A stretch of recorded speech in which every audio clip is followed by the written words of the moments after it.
World teacher జ్ఞాన ప్రసూనాలు వీక్షిస్తున్నటువంటి మీ అందరికీ కూడా నమస్సుమాంజలు. నాకు తెలిసినటువంటి విషయాలు, నేను తెలుసుకున్నటువంటి విషయాల గురించి మీతో పాలు పంచుకోవడానికి ఈ ఛానల్ని స్టార్ట్ చేయడం అనేటువంటి జరిగింది. వేరే ఉద్దేశమే లేదు. ఒక్కోసారి మన చిన్న పిల్లల ద్వారా మన జ్ఞానోదయం అవుతుంది. 6వ తరగతి పిల్లల ద్వారా నా జ్ఞానోదయం అయింది. ఒకసారి ఒక స్కూల్లో గీతంస్ అనే వినుకొండలో గీతంస్ స్కూల్ ఉంది. అక్కడ 6వ తరగతిలో పాఠం చెప్తున్నా. నేను శివుడు ఎలా ఉద్భవించాడు అనేటువంటి దాని గురించి చెప్తున్నా. ఒక అమ్మాయికి, చిన్న అమ్మాయికి నచ్చింది అది. సార్ ఈ విషయం అందరికీ చెప్పొచ్చు కదా అంది. ఎట్లా చెప్పాలమ్మా అన్న. సార్ యూట్యూబ్లో పెడితే మొత్తం ప్రపంచం మొత్తం పోతుందని చెప్పింది. చూడండి, చిన్న 6వ తరగతి చిన్న అమ్మాయి వల్ల నా జ్ఞానోదయం అయింది. ఇంకా అప్పటి నుంచి నా స్టూడెంట్సే, మా పిల్లలు, మా స్నేహితులు, మా తెలిసినటువంటి వాళ్ళు, వాళ్ళ ద్వారా, వాళ్ళ సహాయ సహకారాల ద్వారా సద్గురు సుబ్రహ్మణ్యం గారి కృపాకటాక్ష వీక్షణాల వల్ల నేను మీకు తెలియజేస్తున్నా. అంతే.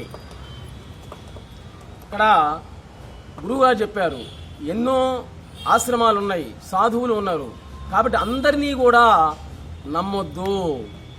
ఎందుకంటే దొంగ సన్యాసులు కూడా, దొంగ సాధువులు ఉన్నారు కొంతమంది. ఎవరెట్లాంటి వాళ్ళో తెలుసుకోవడం చాలా కష్టంగా ఉంది. మనుషులందరినీ నమ్మొచ్చా? నమ్మలేం, కొందరినే. అదేవిధంగా సాధువులైనటువంటి ప్రతి ఒక్కరిని కూడా నమ్మొద్దు. ముక్తి అనేటువంటిది వ్యక్తిగతమైనటువంటిది, గుంపు వల్ల ముక్తి అనేటువంటిది రాదది. కాబట్టి ఆశ్రమాలలో ఉండేటువంటి వాళ్ళని అందరినీ నమ్మొద్దు. కొందరు మాత్రమే ఉన్నారు. అటువంటి వాళ్ళని మనం నమ్మి వాళ్ళ సేవ అనేటువంటిది చేస్తే మంచిది. సద్గురు సుబ్రహ్మణ్యం గారు చెప్తున్నాడు, నాకు సెంటు భూమి కూడా లేదు. పాపం బాధపడుతుంటారుగా కొంతమంది, నాకు ఒక్క సెంటు భూమి కూడా లేదు, ఎలా బతకాలి అనుకుంటుంటాడు.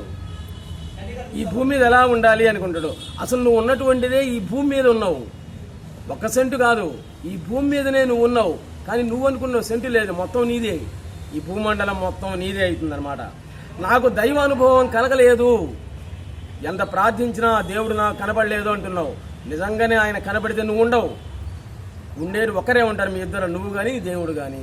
ఆయనలో ఐక్యమైపోతారనమాట. పులి మేకలాగా, పులికి మేక కనపడితే రెండు ఎదురయ్యాయనుకోండి, రెండు ఉంటాయా? ఏదో ఒక్కటే ఉండేది. అదే విధంగా అవుతుంది. కాబట్టి నాకు కలగలేదు అని ఉన్నటువంటి వాడు కూడా ఉండేది దైవంలోనే ఉంటాడు. దేవుడి విషయమై ప్రస్తావన జరిగేటువంటి సమయంలో అది తనను గురించినటువంటి ప్రస్తావనగా అనిపించినప్పుడు దాన్నే మనం స్వానుభవం అని అంటాం. స్వానుభవం, మన అనుభవానికి మించిన శాస్త్రమే లేదు. అందుకే జిల్లెల 3 అమ్మవారు అనసూయ మహాదేవి చెప్పింది, నీ అనుభవమే శాస్త్రం నానా అని చెప్పింది అనమాట. నీ అనుభవమే శాస్త్రం, అనుభవ సారం, అంతే. కోరిక ఉన్నటువంటి చోట భగవంతుడు ఉన్నాడు, కోరిక లేనటువంటి చోటనే భగవంతుడు ఉంటాడు. ఏ కోరిక కోరకుండా దేవుణ్ణి నువ్వు కావాలి, నేనే నువ్వు, నీవే నేను కావాలంటే వాళ్ళని అనుగ్రహిస్తాడు దేవుడు. అంతేగాని కోరికలతోటి ఆయన ఎప్పుడూ కూడా అనుగ్రహించడు. మహానటులు అయితే ఆయన మహానటుడు, దేవుడు మహానటుడు మనకంటే కూడా.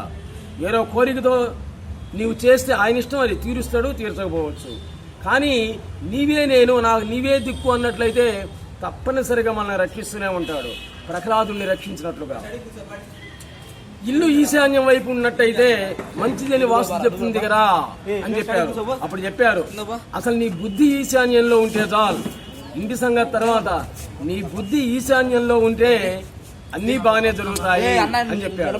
సంసారి నీకు ఎదురైనట్లయితే వీడు సంసారి అని సంసారి చెప్పాలి. తెలివైనటువంటి వాడు విద్యార్థి ఎదురైనట్లయితే వీడు తెలివైనటువంటి వాడు అని వాడనాలి. అలాగే గురువు నీకు ఎదురైనట్లయితే వీడే నిజమైనటువంటి గురువు అని వీడనాలి. కాబట్టి సన్యాసి అని సన్యాసిని మెచ్చుకోవాలి. అప్పుడు నీ జీవితం సాఫల్యం అవుతుంది. జీవితం నీకు అనుభవంగా ఉందా లేక అభినయంగా ఉందా ఒకసారి ఆలోచించుకో. అనుభవంగా ఉంటే జీవితం నరకప్రాయమే అవుతుంది. అదే అభినయంగా ఉన్నట్లయితే స్వర్గతుల్యమే అవుతుంది జీవనం. దీనికి వేరే ప్రమాణం అనేటువంటిది అవసరం లేనే లేదు. నీకిప్పుడు కనిపించేటువంటి దేవుడా ప్రపంచమా అని అడుగుతారు సద్గురు సుబ్రహ్మణ్యం గారు. ప్రపంచమే అయితే నువ్వు దేవుడివి. నీ కనిపించేది ప్రపంచమే అయితే నువ్వు దేవుడివి. దేవుడికే ప్రపంచం అగుపడేది, ప్రపంచానికే దేవుడు కనపడేది. సాక్షాత్ భగవంతుడే వివేకానందుడి యొక్క రూపంలో వచ్చి నువ్వు భగవంతుడిని చూసావా అని అడిగాడు. మరి అప్పుడు ఆయన ఏం చేస్తారు, చూసేది భగవంతుడినేగా, అందుకే చెప్పాడు నేను చూశాను, చూస్తున్నాను కూడా అన్నాడు అనమాట. అంటే ఏంటి, నీవే భగవంతుడి రూపంలో ఉన్నావు అని చెప్పాడు, చూపించాడు. చివరికి పరమ నాస్తికుడు వివేకానందుడు చివరికి తీసుకుపోయి ఒక గదిలో తీసుకుపోయి వివేకానందుని కూర్చోబెట్టి కుడిసాలు బొటన వేలు నెత్తిని పెట్టి గీకాడు రామకృష్ణ పరమహంస. అప్పుడు ఈ భూమండలం మొత్తం కూడా గరగర తిరుగుతున్నట్లు అనిపించింది, భయపడ్డాడు. ఆ కాలు తీసిన తర్వాత మామూలు తటస్థ స్థాయికి వచ్చాడు. కాబట్టి భగవంతుడిని చూపించాడు అనమాట ఎలా ఉంటాడో. ఈ భూమండలం మొత్తం కూడా సకల చరాచర జంతుజాల మొత్తం కూడా భగవంతుడే అని అప్పుడు తెలుసుకున్నాడు ఆయన వివేకానందుడు. కాబట్టి ఆశ్రమం ముందు అపవిత్రులకు ప్రవేశం లేదు అని బోర్డు పెడితే ఎలా ఉంటుంది ఒకసారి ఊహించుకోండి. హాస్పిటల్ ముందు రోగులకు ప్రవేశం లేదు అని ఎవడైనా బోర్డు పెడతాడా, పెడితే ఎలా ఉంటుందో ఒకసారి ఆలోచించుకో. కాలేజీ ముందు విద్యార్థులకు ప్రవేశం లేదు అని ఎవడైనా బోర్డు పెడతాడా, పెడితే ఎలా ఉంటుందో ఆలోచించుకో. కాబట్టి మనిషి యొక్క యోని నుంచే మనిషి ప్రసవించబడుతుంది, గుర్తుపెట్టుకోండి. మనిషి యొక్క యోని నుండి మనిషి ప్రసవించబడుతుంది. పరమేశ్వరుడికి జగద్యోని అనేటువంటి పేరు ఉంది. జగద్యోని, ఈ జగత్తు మొత్తం కూడా ఆయన యోని, దాని నుండే వచ్చాడు ప్రతి ఒక్కడు కూడా.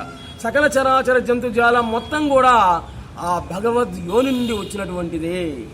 ఎవరిని చూసి ఎవరనుకుంటున్నావో, దేన్ని చూసి దేన్ని అనుకుంటున్నావో ఎవరికి తెలుసు.